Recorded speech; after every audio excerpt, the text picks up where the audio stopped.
この動画は過去動画の再放送です。途中紹介されている別動画は、現在アップされていないものもあり、リンク切れしている場合がありますが、ゆっくり再アップしていきますので、お待ちくださいね。それではご覧ください。iPad っていちいちパソコンを起動しなくてもお絵描きできて便利なんだけど、なんかこう、いまいち描き心地良くないんだよな。このガラス面にカッカって当たる感じとか、あとちょっとこう画面をこするときにツルツルする感じとか、これがあるせいでなんかいまいち絵を描いてるっていう感じしないんだよな。でもな、今更紙に絵描くのもちょっとめんどくさいしな。なんとかなんないかな、これ。メールが来たぞ。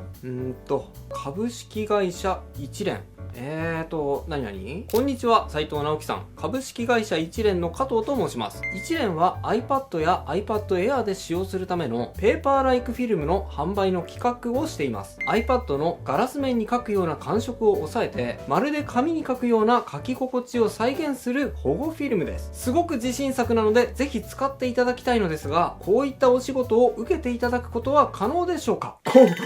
これだーということで、じゃじゃん！早速ですね、株式会社一連さんに連絡して iPad 用の新開発のペーパーライクフィルムを送っていただきました。こちらがですね、実際の商品ですね。詳細という商品名で書き心地を極めるって書いてありますね。めっちゃ楽しみですね。早速箱の中身を見ていきましょう。こちらが商品の中身になっております。フィルム本体、そしてクリーニングクロス、あとはウェットワイプがあって、ホコリ除去シール、あとは貼る前に使う1決めのためのシールが3つついてますね。で、貼り付け用のヘラ。これは気泡を取り除くときに使うやつです。で、今は実物はないんですが、実際の商品にはユーザー登録のためのカードも付属するそうです。iPad にペーパーライクフィルムを貼ってみる。はい。まずですね、今、ペーパーライクフィルムを貼る前の状態です。この状態でペンを画面に当ててみますね。そうすると、これわかるかな？よーく耳を澄ませるとわかると思うんですが、やっぱちょっとカツカツってガラス面を叩くような音がしますよね。このね、カツカツ感とペンを走らせた時にツルツルって摩擦がない感じが気になるんですよね。早速、一連さんから送っていただいたペーパーライクフィルムを貼っていこうと思います。まずね、画面にホコリが付着しているとフィルムが浮いちゃいますから、それを避けるために同封されているウェットワイプとクリーニングクロス、そしてホコリ除去シートなどで画面をよーく拭き取りましょう。拭き拭き拭き拭き拭き拭き、ペタペタペタペタペタと。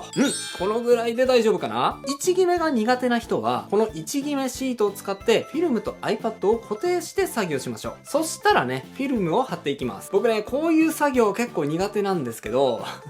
大丈夫かな？失敗すると嫌なので、ここは慎重に行きましょう。フィルムに貼ってあるシールを剥がして、はい、そしてね、よーく狙いを定めて、はい。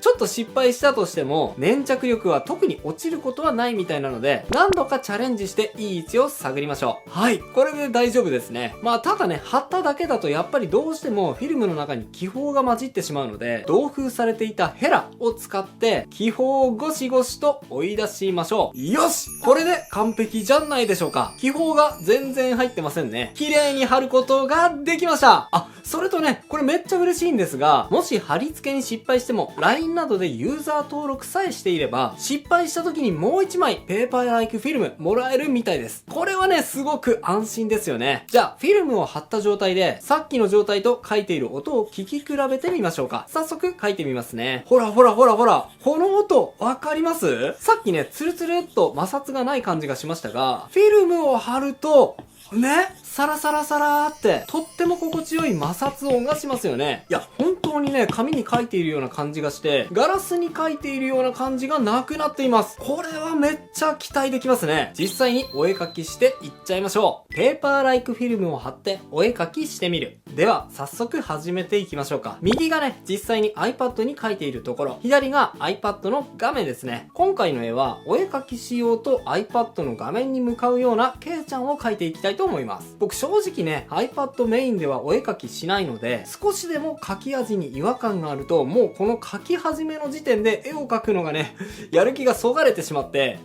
これいい絵描ける気しないなーってね、最初からね、出腹をくじかれてしまう癖があるんですが、いや、このペーパーライクフィルムを貼ったらね、かなりいい感じですね。なんか今日はいい絵描けるかもっていう予感がビシビシします。画面の手触りって、絵の描きやすさももちろんそうなんですが、ダイレクトにやる気に響いてきますよね。まずはうっすら太くて薄い線を使って当たりを取っていきます。今回は一蓮さんより動きのある感じのイラストを希望という風に伺っていますので、ポージングにも一工夫して、なるべく動きのあるようなアクティブで華やかな印象の絵にしていこうと思います。ポイントなのは体の S ラインですね。動きって言われると、おそらくね、飛んだり跳ねたりよろけたりしていなきゃいけないって思う人が多いと思うんですが、いえいえ、立っているだけでも動きのある印象って意外と作れるんですよ。顔を右に傾けて、で、それと逆側に体をひねります。そして足を、これまた逆側にくの字に曲げるようなポーズにしてみます。ほら、まるで S ラインを描くようなカーブになってるでしょ。こういう風に首と胴体と足の向きをひねるようにすると、その場に立っているのにまるで動きを感じるような印象の画面を作れちゃうんです。これはね、結構使える知識なので覚えておいてくださいね。そして iPad で描く場合にも全体をグレーで塗りつぶして一度色面がわかりやすい状態にします。線だけで描くとね、どうしても線の勢いだけで、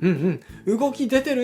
って勘違いしちゃって、色を塗った後で、うわーもうちょっとこここうすればよかった、もっと動き出せたのにってね、後悔することがあるので、こういった構成を挟んでね、慎重に進めますね。お仕事の場合には依頼してくれた方にできるだけ満足してほしいので、特に気をつけるようにしていますね。いい感じいい感じ。ペーパーライクフィルムのおかげで書く楽しさがアップしているので、ちょっとね、心なしか筆の進みが早いような気がしますね。ラフがもうできちゃいました。さあ、ラフを透かして線画を描いていきましょうか。ラフもそうですが、線画は特にこのペーパーライクフィルムの恩恵を感じる作業です。いやーもうね、とにかく線を描くのが楽しいです。さっき iPad にペンを走らせる音聞いてもらったと思うんですが、心地いい書き味で直接画面に書いていけるので、なんかもう途中から iPad に書いているのを忘れちゃいますよね。俺紙に書いてたんじゃなかったっけってね、錯覚するぐらい、そのぐらい書きやすい感じがします。ところで皆さんお絵描きが盛り上がってくると鼻歌歌っちゃいません？というかね、もうさらに盛り上がってくると鼻歌がいつしか熱唱に変わることってあると思うんですがご覧ください。できるはずさ自由自在。ちょっとね、今回横向きの僕を描いている姿も同時に撮影してたんですが、あんまり自分では意識してなかったんですけどね。歌っちゃってますね。熱唱です。今僕住んでるの一軒家なので問題ないんですが、僕過去にこれが原因で何度も壁ドンされたことがありますので、皆さんも気をつけてくださいね。iPad でお絵描きするときに特に良いと思うのが画面の回転の仕方、そしてズームアップ、ズームアウトの操作がいいですよね。画面を直接タッチできるので、直に紙を触るように描きやすい角度や位置を手を使って直接決めることができます。線を描くときにはこういう操作がとにかく直感的であることが大事だと感じるので、この操作感に加えて描き心地の良さがとてもいい組み合わせだと感じます。いやーこれね、冗談抜きでこのペーパーライクフィルムを貼るだけで絵を描くのが100倍楽しくなるわ。いやマジで。さあ、ここで一つ線を描くときのワンポイントレッスン。線を引くときには、一本で綺麗に引かなくても大丈夫。いや、割とですね、こういう風に思い込んでる人がいるんですよ。線はなるべく滑らかに引っかかりなく綺麗にスーッと一本で描かなきゃダメ。で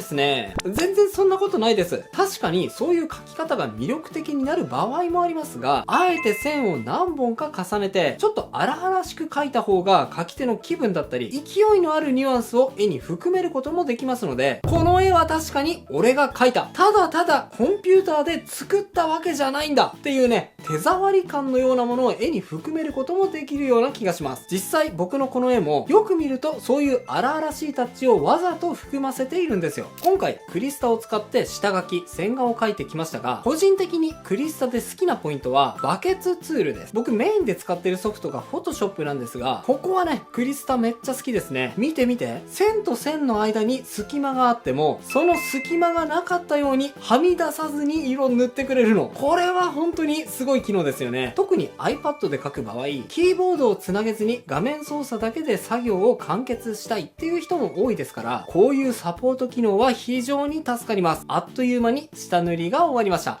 おすすめのポイント。さあ、ここからは仕上げの作業になりますので、PC に移動して作業をしていきましょう。やはりね、細かい調整や色の確認は、個人的には PC の方がやりやすいので、時と場合によって使い分けるのがベストですね。気軽に書き始められて、書き味も良く、より直感的に作業できる下書きや線画は、ペーパーライクフィルムを貼った iPad で作業して、最終的な微調整の段階になったら、PC に移って仕上げをする。そんな使い分けをするのもいいと思います。今回使用した詳細は創業数十年の日本メーカーがとにかく書き味にこだわって製造していて、上質紙よりも少し摩擦抵抗を強めにしてあって、それによって書き心地を向上しているらしいです。あとね、僕がいいなって思ったのはブルーライトカット機能がないってことです。あった方がいいんじゃないの？ブルーライトカットって思うかもしれませんが、いえ、ブルーライトカットが入っているとですね、ちょっと画面が黄ばんじゃうっていうか、画面の色味自体が変わっちゃうので、それだとね、イラスト制作に向かないんですよね。でもこの詳細は、そういった色味の変化がないので、違和感なくイラスト制作を行えますね。全光線透過率は 91% ということなので、フィルムを貼ったことによって画面の色がしらっちゃけてしまう感覚もほぼありません。これはね、イラストレーターにとってかなりありがたいです。さあ、イラストが仕上がってまいりました。ケイちゃんの周りの枠は iPad のような画面の枠を表しています。画面に向かって、あるいは画面の中から絵を描こうとペンを向けつつ構図を切るケイちゃん。彼女の想像力はカラフルな花びらのように舞って画面の外まで飛び出してきます。とても描き心地の良いペーパーライクフィルムによってまるで画面の中と外が一体になったように楽しく絵に向き合うケイちゃんの姿とともに表現しました。ケイちゃんの影とハイライト、そして舞い散る花びらエフェクトにカラフルさを追加していったら、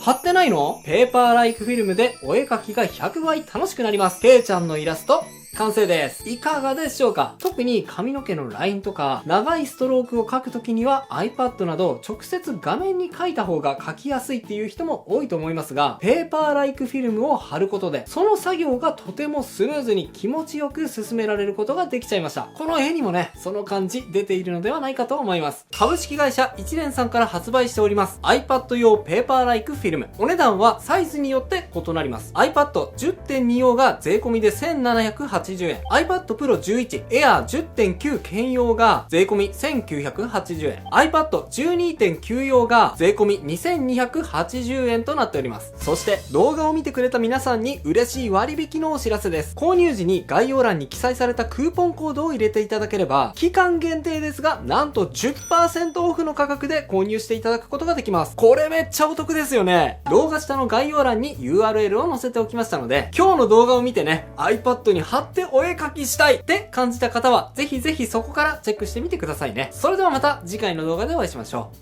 う。バイバイ。ということで再放送をお届けしました。いかがだったでしょうか？新チャンネルのチャンネル登録と高評価もよろしくお願いします。